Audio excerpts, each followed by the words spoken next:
बिस्मिल्लाहिर्रहमानिर्रहीम। अस्सलाम वालेकुम। मैं ज़की अब्बास हूँ। नाज़रीन, आज 17 फरवरी है, मंगल का दिन है और मिडल ईस्ट में लम्हा बलम्हा सूरत हाल तब्दील हो रही है, क्योंकि डोनाल्ड ट्रंप जो है वो अनप्रिडिक्टेबल शख्स है। जिस तरह से उसने पहले ईरान को लेकर दोस्ती का हाथ बढ़ाने की बात की और उसने कहा कि ईरान के ऊपर हम हमला नहीं करेंगे। जब एक इंटरव्यूअर की जानिब से, एक सहाफ़ी की जानिब से उससे कहा गया कि ईरान इस वक्त इतना कमज़ोर हो चुका है तो ईरान की न्यूक्लियर साइट, न्यूक्लियर प्रोग्राम को आप हिट क्यों नहीं कर रहे थे, तो उसने कहा कि ये अंडर एस्टिमेट करने वाली बात है। ईरान एक ताकतवर मुल्क है और जितना हम सोच रहे हैं उससे कहीं ज़्यादा। फिर अचानक से डोनाल्ड ट्रंप की जानिब से ही स्टेटमेंट जारी की गई और उसने कहा कि वो ईरान के न्यूक्लियर प्रोग्राम को लेकर जो है वो निशाना बनाने का प्रोग्राम रखते हैं। और ना सिर्फ ये, बल्कि जब जो इजराइल का वज़ीर आज़म नेतन्याहू अमेरिका के दौरे पर गया, उसके बाद वॉशिंगटन पोस्ट ने यह ऐलान किया, खबर उसने जारी की और उसने बाकायदा तौर पर बताया कि किस तरीके से जो नेतन्याहू है वो पूरी की पूरी प्लानिंग जो है वो तरतीब दे रहा है कि कैसे ईरान के ऊपर हमला होगा। अभी वो जो बिखेड़ा बिखरा हुआ है फलस्तीन का, वो अभी सिमटा नहीं है। और फिर मार्को रूबियो जो कि अमेरिकन वज़ीर ख़ारजा है, वो मिडल ईस्ट के पहले दौरे के ऊपर आया और वो भी इजराइल में आया है और वहां पर मुश्तरका तौर पर उनकी जानिब से ऐलान जंग किया गया है। और ये जो बिलखुसूस लेबनान के ऊपर और जो ईरान के ऊपर हमले का ऐलान कर दिया, बाकायदा तौर पर लेबनान के ऊपर बमबारी तक की गई, एयर स्ट्राइक्स जो है वो की गई हैं, जिसके बाद हिजबुल्ला और जो ईरान है वो जनाब वाला खुलकर मैदान में आ गए और जवाबी कार्रवाइयां जो है वो भी शुरू हो गई और बल्कि यूं कहिए कि एक खतरनाक किस्म की जंग जो है वो छिड़ती हुई दिखाई दे रही है। ये क्या मामला है, ये आपके सामने रखना है। और फिर फलस्तीनी जो है उनके साथ जो धोखाधड़ी और फिर ये जो जंग बंदी है, ये जंग बंदी खत्म करने का ऐलान कर दिया कि पहला फेज अभी जो है वो मुकम्मल हुआ ही है, यूं कह लें कि वो भी अभी कंप्लीट नहीं हुआ और उसके बाद सेकंड फेज की तरफ जाने की कोई प्लानिंग ही नहीं है। और ये जंग बंदी के खात्मे की बात की जा रही है जिसने पूरे मिडल ईस्ट के अंदर खलबली मचा के रखी और फिर यूरोपीय यूनियन और जितने यूरोपियन ममालिक हैं, जितने मिडल ईस्ट है, वो अब मुकम्मल तौर पर यूं कह लें कि इस वक्त फलस्तीन के साथ खड़े और अलम बगावत बुलंद करते हुए दिखाई दे रहे हैं। लेकिन यहां दूसरी जानिब जो ट्रंप के खिलाफ अमेरिका के अंदर जो अमेरिकन शहरी हैं वो उठ खड़े हुए हैं और वहां शहर शहर जो है वो इस वक्त एहतजाज जारी है, नारे लग रहे हैं और एहतजाजी रैलियां चल रही हैं और वो भी फलस्तीन की जो रियासत है उसको आज़ाद करवाने के लिए और उनको उनकी स्टेट वापस देने के लिए। ये क्या मामला, तमाम तो डिटेल्स वन बाय वन आपके सामने रखते हैं। अच्छा नाज़रीन, सबसे पहले मैं आपको बता दूं, जिस तरह से मैंने आपको बताया कि इस वक्त जो वज़ीर ख़ारजा, अमरीकी वज़ीर ख़ारजा मार्को रूबियो है, वो क्योंकि मिडल ईस्ट के दौरे पर है और पहला उसका जो दौरा है वो इजराइल का है। आज जिस तरीके से इजराइली वज़ीर आज़म नेतन्याहू, अमरीकी वज़ीर ख़ारजा जो मार्को रूबियो है, उसके साथ उसने प्रेस कॉन्फ्रेंस की, उसने गुफ्तगू की और गुफ्तगू में क्या कहा देखें। उसने कहा कि इजराइल इन तमाम जंगी मकासद को हासिल करने के लिए पुरआज़्म है जो हमने 7 अक्टूबर को होने वाले होलनाक हमले के बाद तय किए हैं और ये होलोकॉस्ट के बाद यहूदियों पर बदतरीन हमला है। लेबनान को, हिजबुल्लाह को खत्म करना चाहिए। अगर ऐसा नहीं होता तो हम करेंगे। और फिर हमने शाम में असद की हुकूमत के खात्मे के बाद की सूरत हाल पर भी तबादला ख्याल किया और एक ऐसा खात्मा जो इजराइल की जानिब से ईरान के दहशत गर्दी के महवर को कमजोर करने, खास तौर पर हिजबुल्लाह के कमजोर होने और हसन नसरुल्लाह को हटाने से मुमकिन हुआ था। और फिर क्योंकि देखिए उसने वाज़ेह तौर पर बता दिया कि ये जो सारी की सारी प्लानिंग तरतीब दी गई है, ये शाम के अंदर जो सारे का सारा इस वक्त जो उन्होंने हमले किए, वहां पर उनकी जितनी आलात थे, वहां पर उनके जो जहाज थे वो तबाह कर दिए गए। और उसने ये जो वो तस्लीम कर रहा है, वो कह रहा है कि नसरुल्लाह को हटाने के बाद और लेबनान के अंदर वो सारे का सारा एक सिनेरियो क्रिएट करने के बाद वहां पर ये सब कुछ मुमकिन हुआ। हम शाम को इजराइल पर हमले के लिए इस्तेमाल नहीं करेंगे, ना होने देंगे और हम ईरान को जोरी हथियारों के हुसूल से रोकने का अहद करते हैं। गजा के मकीनों को छोड़ने का इख्तियार दिया जाए। और सेक्रेटरी और मैंने इस बात पर भी तबादला ख्याल किया कि किस तरह बहुत से बैनुल अक़वामी इदारों को हाईजैक करके अमेरिका और इजराइल मुखालिफ फोरम्स में तब्दील कर दिया गया है। हम देखते हैं कि अक़वाम मुत्तहिदा की जनरल असेंबली के अंदर अक़वाम मुत्तहिदा के इंसानी हुकूक की कमीशन में जहां अमेरिका दुश्मनी उरूज पर है और इजराइल के बारे में किसी से ज्यादा करारदादें मंजूर की जाती हैं बाकी दुनिया को मिलाकर, और हम इसे खास तौर पर इस कानून में देखते हैं जो ICC ICJ जो इंटरनेशनल क्रिमिनल कोर्ट है और इंटरनेशनल कोर्ट ऑफ जस्टिस है और दीगर जगहों पर अमेरिका और इसराइल के खिलाफ जो है वो पाया जा रहा है। ICC ने गुस्से से इजराइल की तौहीन की है और सरासर झूठ पर मबनी गिरफ्तारी के वारंट जारी किए। अमेरिका की तरह इसराइल भी ICC के दायरे इख्तियार के ताबे नहीं है और अदालत के इख्तियार को कबूल नहीं करता है और इसराइल ने सदर ट्रंप और इनकी इंतजामिया को ICC के खिलाफ अपने एग्जीक्यूटिव ऑर्डर को बहाल करने और ICC हुकाम की पाबंदियों के लिए तेजी से आगे बढ़ने पर सराहा है। सेक्रेटरी और मैंने कानून साजी के खतरे से निपटने और इस खतरे को हमेशा के लिए बेअसर करने के लिए मुश्तरका हिकमत अमली बनाने के लिए मिलकर काम करने के ऊपर तबादला ख्याल किया। और ना सिर्फ ये बल्कि आप एक तरफ तो ये प्रेस कॉन्फ्रेंस हुई, मिलकर गुफ्तगू हुई, उसके बाद आप देखिए कि इजरायली जंगी तैयारे जो हैं वो लिबनान के इलाके बैका के अंदर हलबाता और हराबाता के जो कस्बे हैं वहां पर उन्होंने हमले किए, फिजाई हमले किए, उन कस्बों को निशाना बनाया गया। जिस तरह से Israeli media reported that Israeli warplanes carried out air strikes targeting the towns of Halbata and Harabata in the Bekaa region, Lebanon। जो लिबनान का बेका रीजन है वहां पर जो दो टाउन्स हैं जिसमें हलबाता है और हराबाता है, उनको एयर स्ट्राइक्स के साथ जो है वो निशाना बनाया गया। अब बात सिर्फ यहां तक नहीं रुकती है। देखें, जो अमेरिका और बाकायदा तौर पर इसराइल एक पेज के ऊपर आकर उनकी जानिब से ये ऐलान जंग किया गया और इसराइल को 1800 जो अमरीकी MK-84 बॉम्ब हैं वो पहुंचाए गए हैं और ये पहुंच चुके हैं, जिनमें से हर एक का वजन 1 टन है। और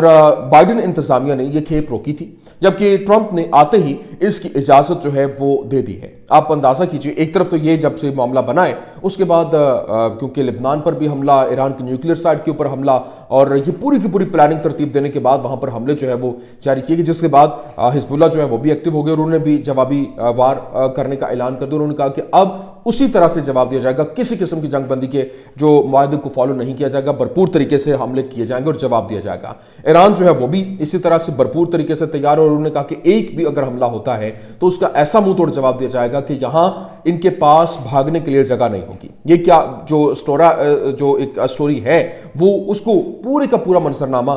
देखते हुए हालात बदलते हुए दिखाई दे रहे हैं। अभी आप अंदाजा कीजिए कि इस वक्त फ्रांसिस्को के अंदर जो इस वक्त अमेरिका में फलस्तीनियों को बेघर करने के ट्रंप के फैसलों के खिलाफ अमेरिका के अंदर जो है वो मुजाहरे हो रहे हैं और ना सिर्फ ये बल्कि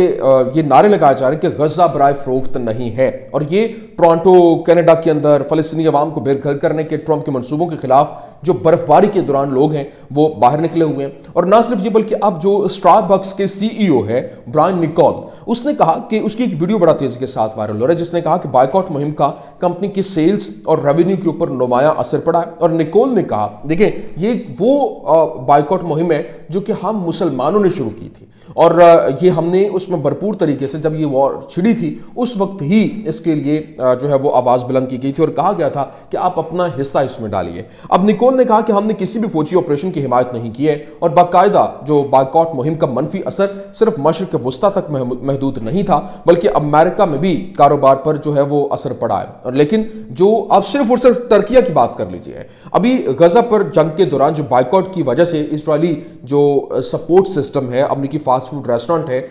KFC और ये जो इसकी पिज्जा चेन है, उसने तुर्की के अंदर अपनी 500 जो शाखें हैं वो बंद कर दी हैं। अब क्यों बंद की गई हैं, उसकी रीजन क्या है? उसकी रीजन सिर्फ एक है, क्योंकि वहां पर बायकॉट मुहिम चली और वो खाली पड़े हुए थे। और दूसरी जानिब इस वक्त आप अंदाजा कीजिए कि इस वक्त जो याहिया सिनवार के हवाले से एक जो इनका अल अक्सा ब्रिगेड का कमांडर जो अभी रिलीज हुआ, उसने क्या कहा? अहमद हबू खिजर की बात कर रहा हूं। उसने कहा कि मेरे जेल के साथी थे याहिया सिनवार और उसने मुझे आजाद होने से पहले कहा था कि मैं तुम्हारी आजादी के लिए आजाद हो रहा हूं और देख लें उन्होंने अपना वादा जो है वो पूरा कर दिया है। फिर दूसरी जानिब फ्लोरिडा के जो इलाके मियामी के अंदर 2 इजरायलियों को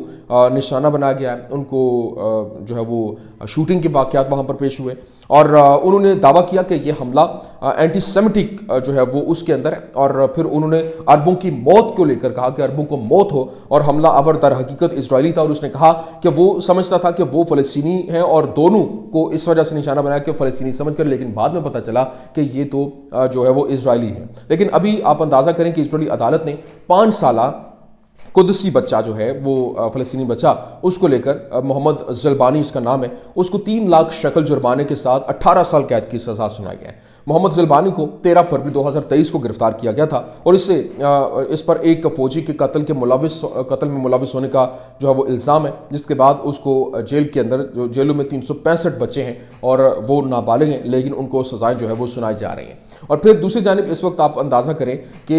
जो सिचुएशन है वो बहुत तेज़ी के साथ तब्दील हो रही है। अभी वेस्ट बैंक के अंदर नकल मकानी के मनसूबे, मज़ाहमती हमलों और पॉपुलर बेस की साबित कदमी के सामने जो है वो नाकाम, और फ़लस्तीनी मज़ाहमत के रहनुमा महमूद मरदावी ने तस्दीक की है कि हमारे फ़लस्तीनी अवाम के खिलाफ नकल मकानी के मनसूबे बुरी तरह से नाकाब हो जाएंगे। और मज़ाहमती चैलेंज और मगरबी किनारे के अंदर जो मकबूल अड्डे की जो साबित कदमी के पेश नज़र अब उन्होंने वजाहत की कि इसराइल जो है वो फ़लस्तीनियों को बेघर करने के लिए एक मनसूबा बंद और मुनज़्ज़म हिकमत अमली के ऊपर अमल पैरा है और मुसलसल जारहियत, आबादकारी में तोसी, नस्ल परस्ताना कवानीन और नफ्सियाती जंग के जरिए फ़लस्तीनियों की ज़िंदगी को नाकाबिल बर्दाश्त बनाने के लिए, और फिर ना सिर्फ ये बल्कि इस बात पर भी जोर दिया गया कि मज़ाहमती क़ुव्वत और इसका अवामी मरकज़ नकल मकानी के इन मनसूबों के खतरे से पूरी तरह से आगाह है, और इस बात का जिक्र करते हुए कि इजराइल फ़ौज और आबादकार इस मुबारक फ़लस्तीनी सरजमीन पर कभी भी महफूज महसूस नहीं करेंगे। जबकि उन्होंने ये भी कहा कि इस्तेकामत और हिमायत को बढ़ाने की ज़रूरत है, ख़ास तौर पर खतरे से 2-4 फ़लस्तीनी देहातों में,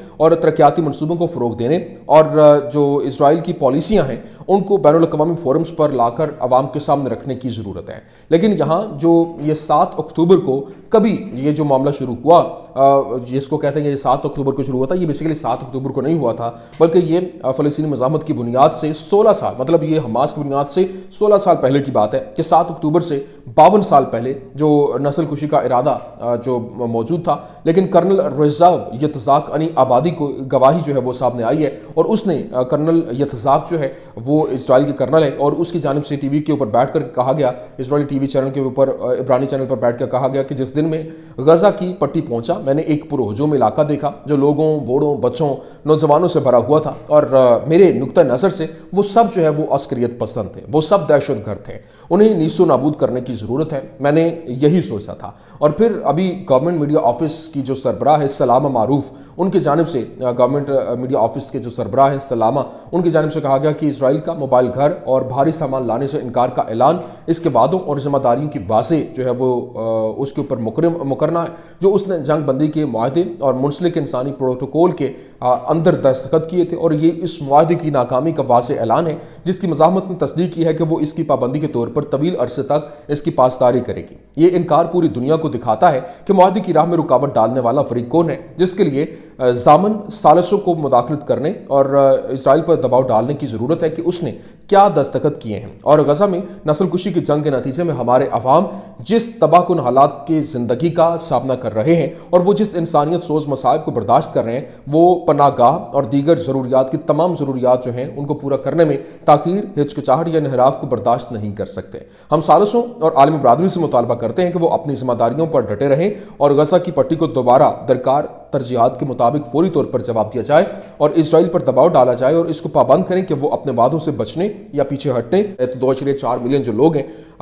उनको जिस तरह से मसाइब को अंदर उनको धकेला हुआ है उससे निकालने के लिए अपनी कोशिशें जो है वो जारी रखें। तो ये इस वक्त की सिचुएशन है, ये इस वक्त के हालात हैं। मैंने कहा ये तमाम तर डिटेल्स आपके सामने रख दें। उम्मीद करते हैं वीडियो आपको पसंद आई होगी। पसंद आने की सूरत में लाइक कीजिए, शेयर कीजिए और हमारे चैनल को सब्सक्राइब करना मत भूलिएगा। शुक्रिया।